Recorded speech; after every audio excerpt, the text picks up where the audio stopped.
I remember the first day that I ever went to school. I was scared to death. We had to walk to school in those days, about 2 or 3 miles, and walk back in the afternoon after the school was finished. And my mother had fixed me a little lunch to take and eat at lunchtime or the recess time.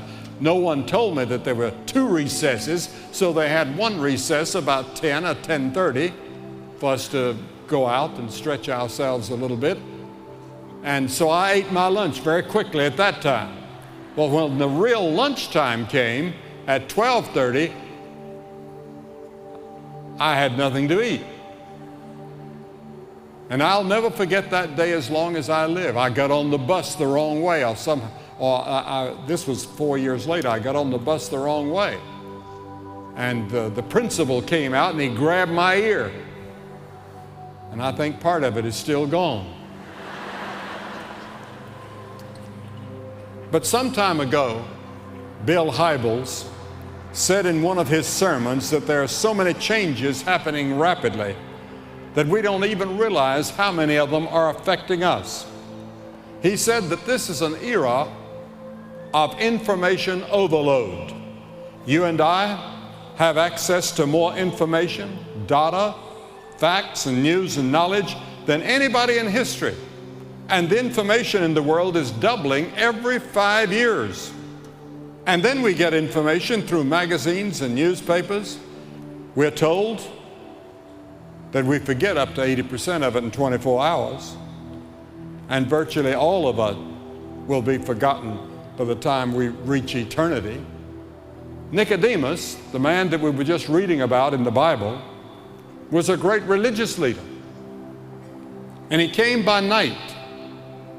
He probably was afraid of criticism, or he had a desire for a private conversation with Jesus, and maybe that was the only time Jesus could give him. Or maybe he thought about committing himself in a new way. Many of you have thought a long time about religion and Christianity. We're living in a revolutionary and changing world. Man's moral ability is lagging behind his technological ability. And it could mean disaster and catastrophe for the whole human race. And many people have a feeling that something is about to happen. I'm asked more questions wherever I go today about the end of the world than I ever have in all of my ministry put together. People look at our world with all the crime and all the headlines screaming at us about the killings, and we see the moral depravity on so much of our entertainment.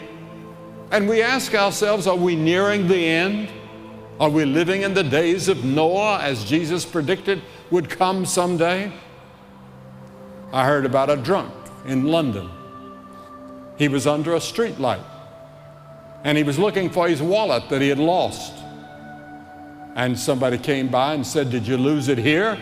He said, "No, about a half block back." "Well, why don't you look there?"